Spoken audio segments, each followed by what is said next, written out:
Special envoys to Zimbabwe, Baleka Mbete and Syndey Mufamadi, have paid a courtesy visit to President Emmerson Mnangagwa today.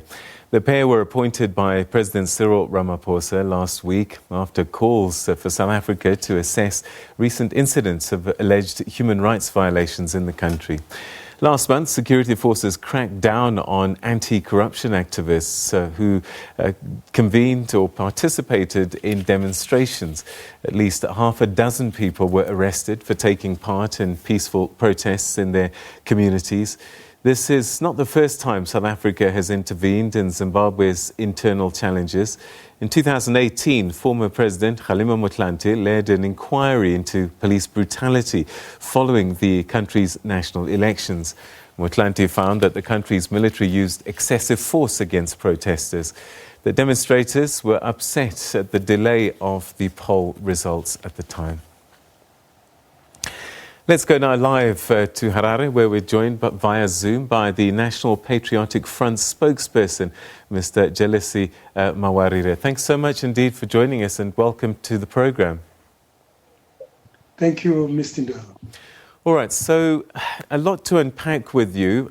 You were somebody that was very much involved with the last administration and know a lot of the players that are involved in this one. And I just wonder, from where your vantage point is in your new party, the National Patriotic Front, what are your thoughts about some of the things that have unfolded in Zimbabwe, particularly in recent weeks? I think I should start by correcting you that I wasn't involved with any administration in Zimbabwe. In fact, I've been an opposition member even when President Mugabe was president, before he was toppled on the 21st of November 2017 through a military coup. But as a politician and as someone who has worked in the area of elections, there are quite a lot of things that I know, and there are quite a lot of things that I expressed disquiet over, especially the fact that we have seen an unprecedented use of the military services, the military forces, in solving political disputes. The first time that happened was in 2008, when ZANU-PF was losing the presidential election. We saw that President Mugabe, the then Justice Minister, Emmerson Mnangagwa, and the then Commander of Defense Forces, General Chiwenga, engaging the army to subvert a people's will, to subvert an electoral outcome that was not favoring ZANU-PF. Then you get to 2017, we had also a situation where President Emmerson Mnangagwa, working with the then Commander of Defense Forces, who is now the Vice President of Zimbabwe, General Chiwenga, using the military to intervene in an internal party dispute within ZANU-PF. And it resulted then in the attacks on ministers of government by the army using live ammunition. And those people, I think in South Africa alone, we have about 7 cabinet ministers that are residing in South Africa who ran away from the army, the attacks from the army. And this was after the Zimbabwe National Army was used by a political faction within ZANU-PF to actually try to avoid a political process that was likely going not to favor a faction that was opposed to the army. So really, it's a continuation of that same crisis. It's a continuation of that same problem where the army has been used to subvert any political process that seems not to favor ZANU-PF. Any political organization that seems to threaten the hold of ZANU-PF on power has actually been met by the intervention of the army. We have seen the army being deployed in November 2017.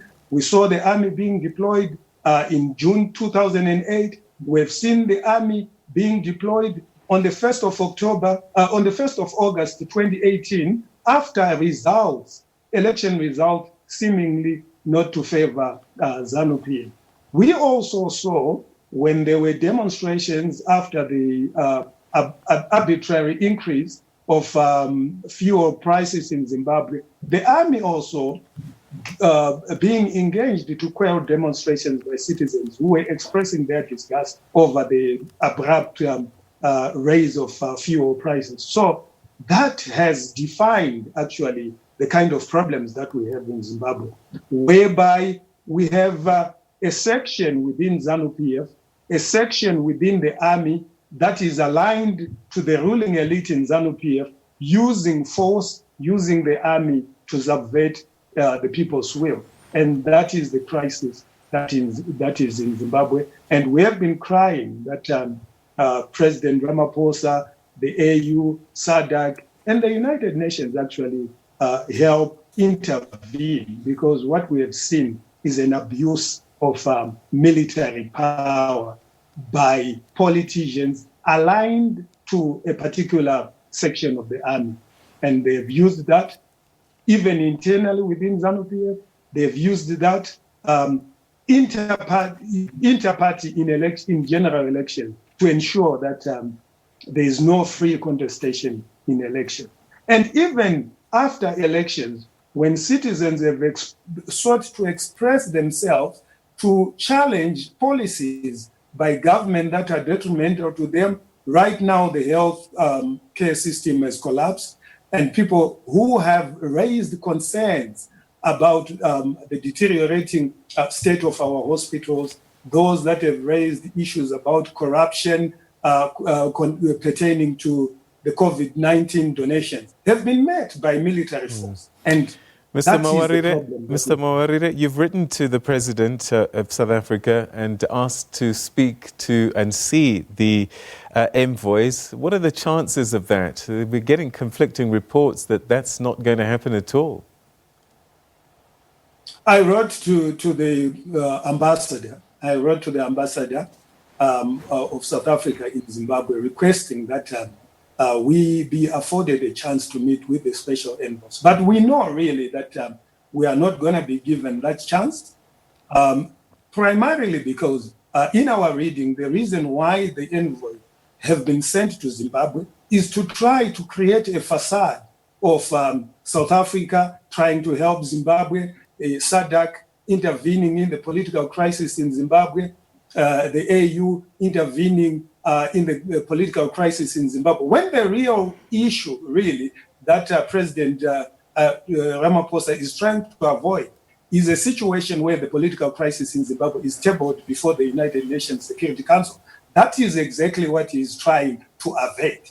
And we believe that the fact that he has sent those envoys only to meet with ZANU-PF, only to meet with government officials, while it might be diplomatically correct that the special envoys are coming from the presidents and therefore he has to engage his counterpart. But really, our reading as political players in Zimbabwe is that he is trying to avoid a situation where the political crisis in Zimbabwe is tabled before the UN Security Council. And there are indications that some permanent members in the United Nations Security Council have been actually militating to have the political crisis in Zimbabwe tabled before the UN Security Council. Because if the problem in Zimbabwe was just an economic problem, President Ramaphosa could have activated the Binational Commission, which last met in May 2019, to actually engage with his counterparts, his Zimbabwean counterparts, to see ways in which he could have helped South Africa in terms of finding ways to deal with the economic crisis. But he has realized that the problem in Zimbabwe is a political crisis, and there are chances because of the indications of statements that are coming from the UN organs, statements that are lately coming from the AU, that there is that push there is that pressure that the political crisis in Zimbabwe has to go before the Mr. UN Mawarire, Security. who's running? Mr. Mawarire, who's running Zimbabwe in your view? You know, we keep hearing about the military. We hear rumors of rifts between the president and the vice president. We're not quite sure what to believe. The president is the one that speaks on behalf of the country, but from someone who knows what's going on the inside, who would you say is running the country at the moment? I will tell you information that is in the public, and this is information that the president's advisor, Christopher Mnangagwa, made available to a gathering at SABC Trust in November 2017, that the affairs of Zimbabwe are run from a military barrack called KG6. And this is information that I'm not saying as an individual, but this is information that is coming from the president's advisor. He said that, and that is on record, that every decision that is made in Zimbabwe is made at KG6, which is a military barrack. So we have seen, actually, that the soldiers are the ones that are in total control. And they you have Vice President Chiwenga, who is a soldier. You have Major General Sibusiso Moyo, who is a soldier. The late Air Marshal Terence Chiri, who is a soldier. We have seen soldiers being appointed in every ministry. We have seen soldiers being appointed permanent secretaries. We have seen soldiers being appointed even to a national broadcaster like the Zimbabwe Broadcasting Corporation. So the soldiers are in control. The soldiers determine political decisions in Zimbabwe. They run government, they run the state, and they run ZANU-PF. All right, so that's where we're going to have to leave it. Unfortunately, we've run out of time there. That was the National Patriotic Front spokesperson, Mr. Mawarire, who wrote to the South African ambassador in Zimbabwe, hoping to meet with the special envoys that have been sent to Zimbabwe. And we're getting reports that they may not meet anybody but ZANU-PF. We have to wait and see exactly what the story is on the ground. Stay with us. You're watching The Globe.